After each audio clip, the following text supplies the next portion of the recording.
The craft of quality is built on a number of foundations. Lacking any one of these will greatly affect the quality of the work that you do and the personal brand you carry as a test engineer. Well, hey, this is Greg Pascal here with the Craft of Testing.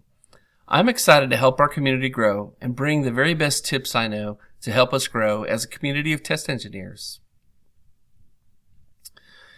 You know, quality assurance is an engineering endeavor, and it has a craft to it, a thing to pursue beyond just being a hobby. Some pursue the work with a passion to be exceptional at it. And on the other hand, there are others that barely pursue it at all as kind of a job, and they show up each day just to pay the bills, and when they're done, they're done for the end of the day. That's it, the end. So as you listen to this talk today, consider where are you at just today, and where would you like to be in a day, a week, a month, even a year from now in your work as a test engineer. As with many types of work, it can be done at different levels of satisfaction. There's kind of the get her done mentality. You just kind of plow through it and get it done. There's it done pretty well. You know, I do it pretty well. And last, there's this pursuit to do it in excellence. And that's really where I hope most of you are at. And I want to encourage you in that. You know, my employer continually encourages the latter, that we do things in excellence. And his boss requires us to give our absolute best, pursuing the ways that we bring hope and help to others through the things that we create and make and build. Still, each of us, you and I, were left to our own conscience and efforts to walk somewhere between mailing it in and doing it with a passion. If you could kind of look at this as a 1 to 5 scale, 1 being just the bare minimum and 5 pursuing it in excellence, I want you to start to consider where do you fall on that line as we go through some topics we're going to talk about. So let's look at some of the foundations of the craft of quality. As we go through each of these, I want you to consider where would you honestly fall on that scale of 1 to 5. Be honest with yourself. I know we all know the right answer, right? We know the thing that everybody expects us to say, but don't fool yourself. No one's going to see this. Write it down where you honestly fall and consider, do I want to be better than that? You know, am I fooling myself, or do I really want to be, am I a 2? And I really think I'm at a 4. But when I really consider these things, I'm here, or wherever it might be on that timeline. So let's talk about 3 foundations. And the first one I want to share with you today that bubbles up to this craft of quality. Like if this was kind of a craft of quality was this overarching idea, and there were these foundations it was built on, the very first one is courage. The craft of quality means that we have the courage to ask tough questions. We might ask questions like, is the customer going to be able to use what I'm testing? Does it represent the brand well, my company's brand?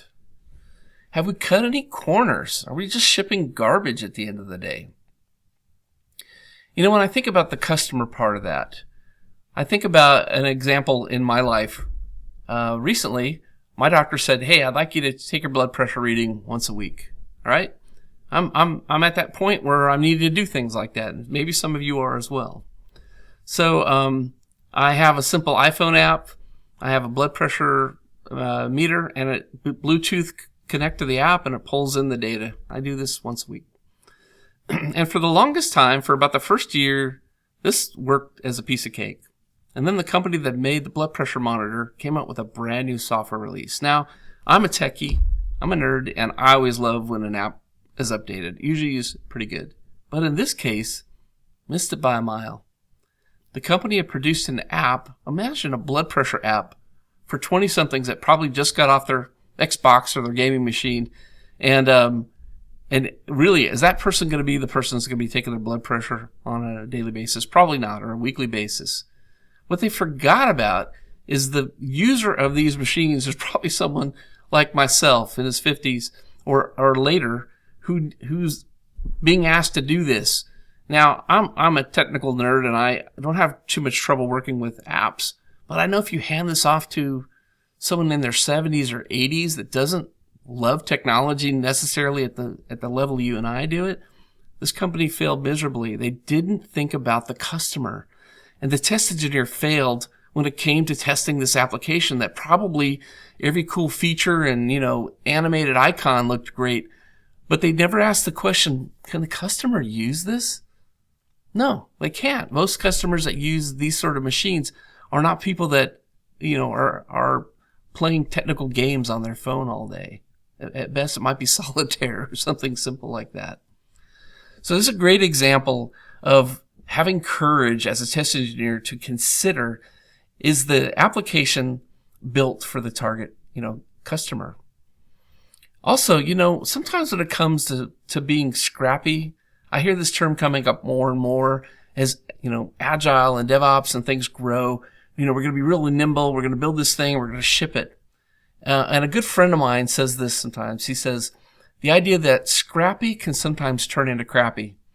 If you're so scrappy that you produce crappy software, I hope as a test engineer, you're the one saying, we could do better than this. Yeah, we're trying to get a skateboard out the door. We're trying to get something simple, but this is garbage what we're shipping. And we can do better than this. We just put a little more effort in it. The other part of this idea of having courage is, am I actually testing anything? All right, now this goes to something I've shared in previous videos, but I want to cover here again. I want to share with you a fact that good and bad testing look exactly the same to someone who's not trained in the craft of testing. And that's probably the people that are the business partners you're building this for. It might be the devs who just think you run test cases all day and that you're going to be, give a pass or fail result at the end of it. Do you know that it takes courage to test in a way that this is actually testing something at the end of the day? It's more than me just goofing around and playing around with the application. Another part of being courageous is, can I share the results even if it holds the project from maybe shipping something or meeting some kind of timeline? This is a hard part of the craft of being a quality assurance engineer, is you're probably the only one on the project that has the authority to speak up and say, you know what, this isn't ready to go yet. Or hopefully in more cases you're saying this is clearly ready to go yet. But that you have the courage to speak up and say those sort of things that need to be said. So I'm curious what you might add to this list that requires courage to perform. So on that scale of 1 to 5, I'd like for you to think for a moment, where am I honestly at when it comes to the act of courage in my role as a test engineer? And maybe even write a few of the things down. Hey, send them to me. I'd love to hear what you come up with. Let's move on to our second foundation now, which is a foundation of character. All right? So when it comes to character, our first one was courage. Our second one is character. There's a really unique part of being a quality assurance engineer, and that is it requires us to have exceptional character. And it goes to kind of my previous point I talked about. From a distance, good and bad testing look exactly the same, and probably you're the only one that's going to know whether you're actually testing with integrity and actually testing something that really matters. Testing requires a strategy. I'll just tell you right now, if you're not using a test plan of some sort of process to plan and bring your strategy, you sure wouldn't be part of my team, because you're probably ad hocing it or just using exploratory testing.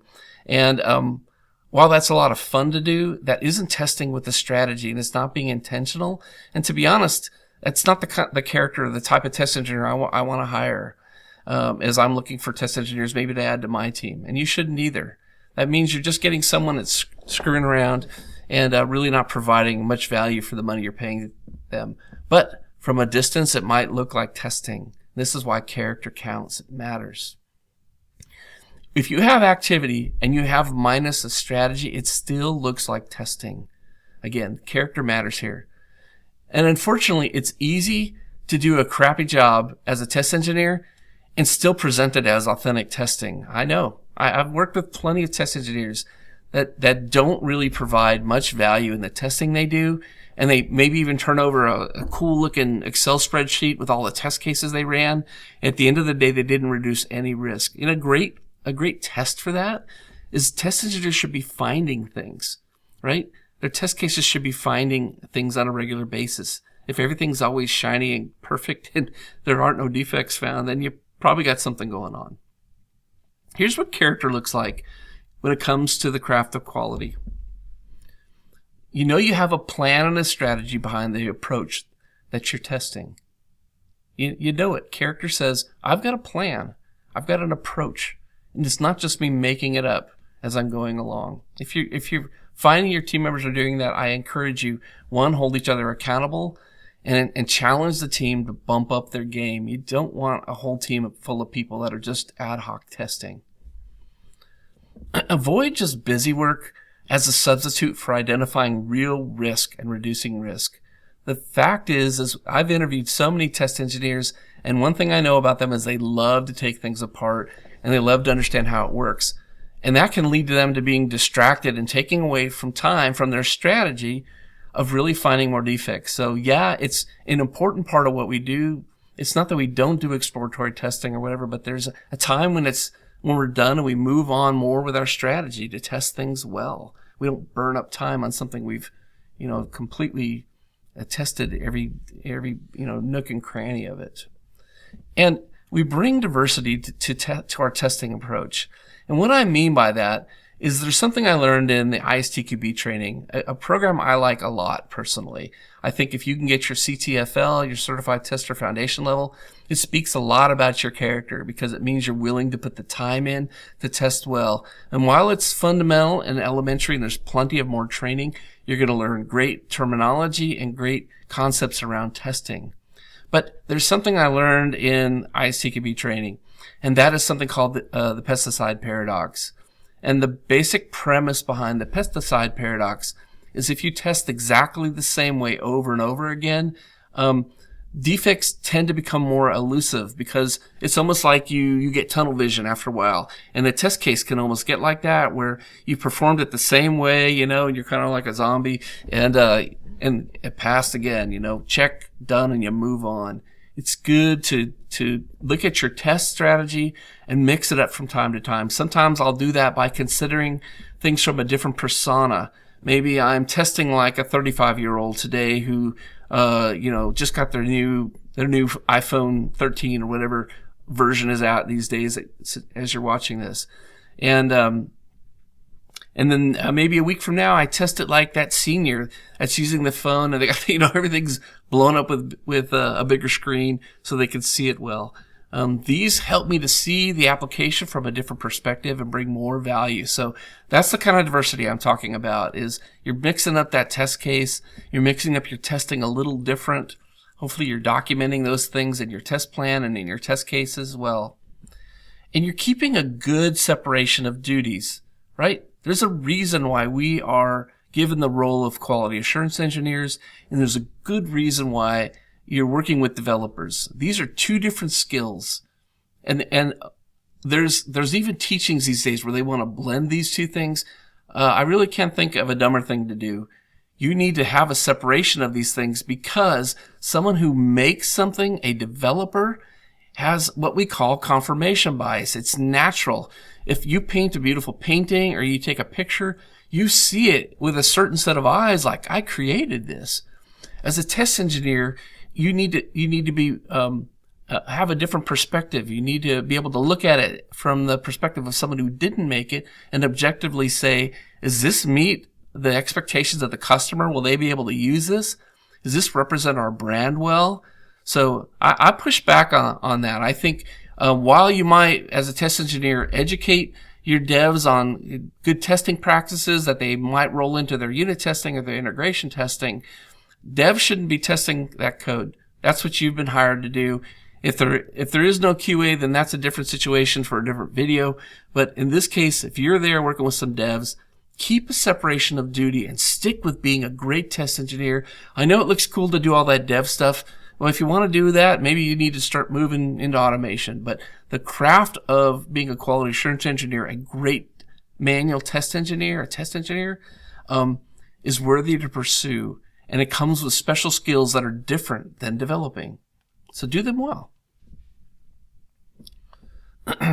So what would you add to this category of character? And where would you put yourself on that scale of 1 to 5 when it comes to your character as a test engineer? Be honest. Be honest. If you're mailing it in, be honest. I'm a 2. I'm a 1. If you're pursuing it, this is something you're reading on and you're becoming better at, mark it down, and there's room to grow and become better at it. Okay, now let's go into our third foundation. The third foundation is commitment. All right, I looked it up in Webster's. Commitment means this. It's the attitude of someone who works hard to do or support something, right? That's commitment. Commitment, like we all have a great example of commitment. If you're married, you're committed to your spouse or to your kids, getting a good education or the things that they might need in school. If you maybe have a commitment to a team that you're part of a sports team, or whatever it might be, we all have a pretty good sense of what it means to be committed to something. A great test engineer is committed to aspects of testing, and I'm going to go over a couple of those here. This is what the customer expects that you and I are going to provide in our commitment as test engineers. They're gonna hope that we're committed to assessing the health of the thing that's getting built. The health of it. Is it a healthy application? Did it break with the next OS update, or did we test it and approve it and communicate to our business partners, this works well across these mobile devices. I tested it across all of them. Or this works great in these browser instances or on this new OS, version, whatever it might be. When it comes to commitment, we identify issues that bring risk. We're committed to doing that. Let's find the issues that bring risk to the product, right?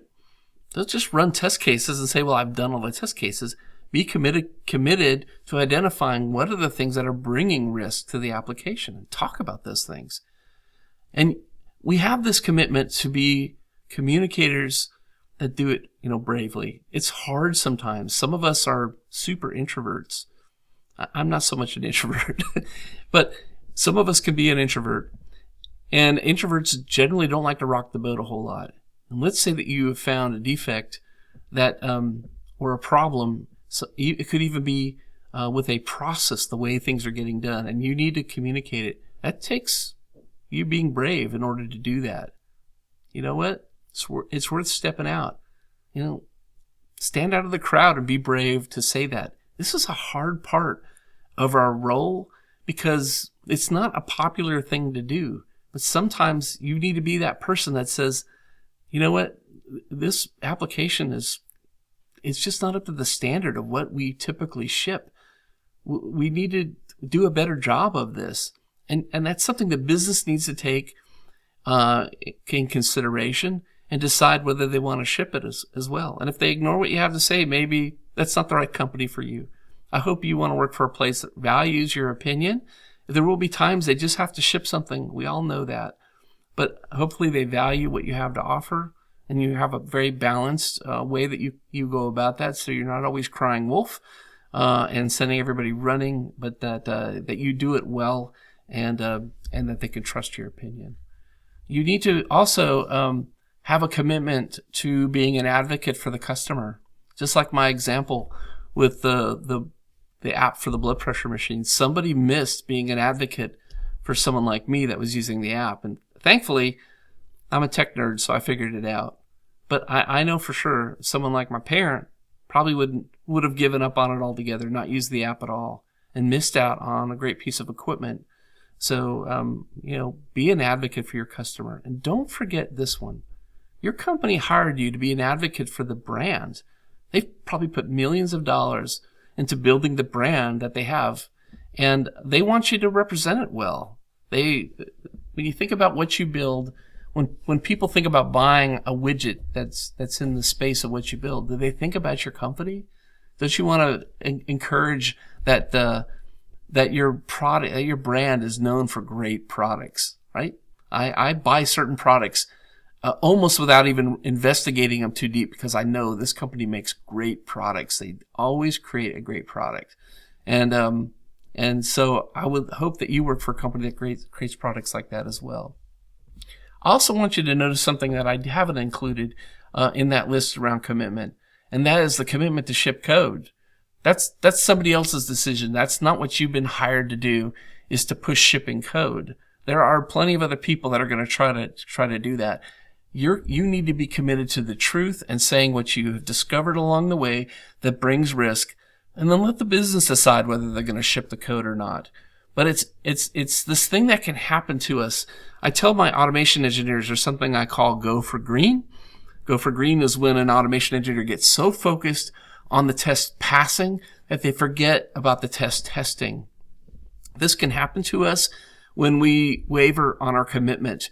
We can get so focused on shipping that we forget about the quality of the application, right? We focus on this thing's got to ship no matter what. As a quality engineer, you can't get drawn into that. That's a trap. Just like go for green, go for ship is the same problem. So we help the business decide should they ship or not. We give them those details. That's the business decisions to make based on the information you've courageously provided for them.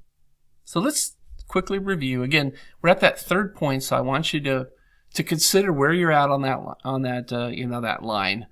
And 1 being not so great, 5 being I'm pursuing it, with a passion. And where do you fall when it comes to your commitment as a test engineer? Be honest about it. No one's going to see what you're writing down. And then you'll at least be able to say, well, this is accurate.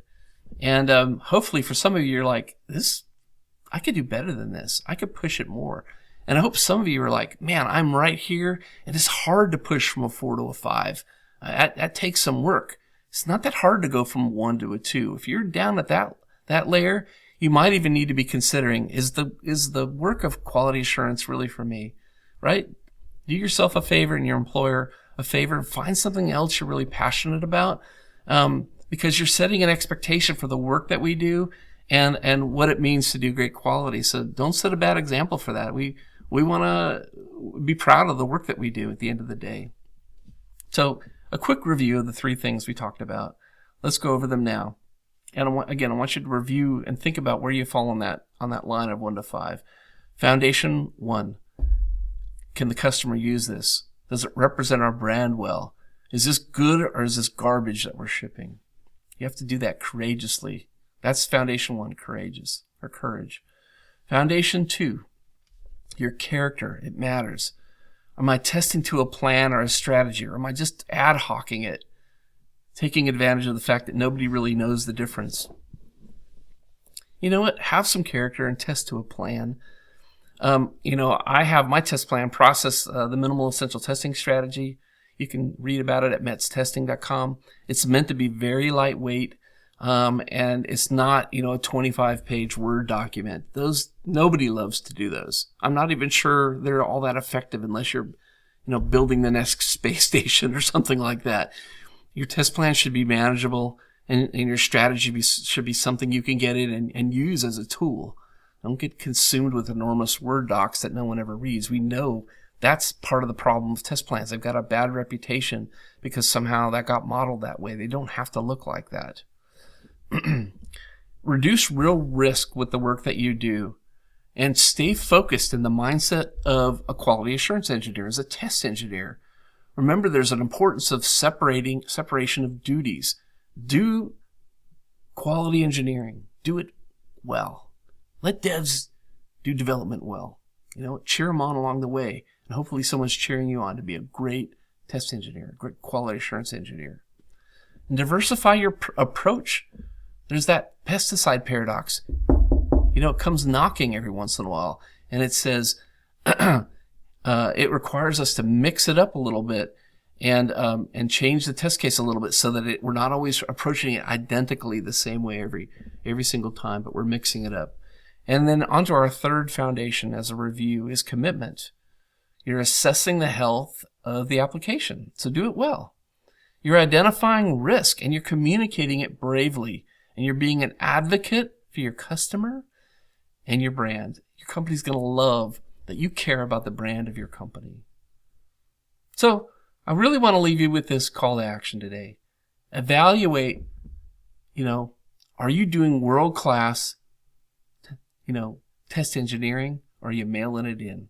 Let's just lay it out as it is. Nobody needs to know but you. Are you pursuing the things that are the craftsmanship of testing and doing it well? So I'll leave you with this. Check out the show notes in the description. I've got some cool things in there for you. Don't forget to subscribe to this channel. It's growing leaps and bounds, and I love to hear from you all. And I've got some cool craft of testing shirts and stuff out there as well that you can find at shop.craftoftesting.com. So I'm signing off. This is Greg Pascal, encouraging you to pursue the craft of testing. And thank you for watching. We'll see you next time. Bye-bye. I would love to connect with you, so feel free to reach out to me on LinkedIn. I'm very easy to find at Greg Pascal on LinkedIn. For those of you who are in the automation world, take a look at my book, Test Automation in the Real World. You can find more about that at realworldtestautomation.com.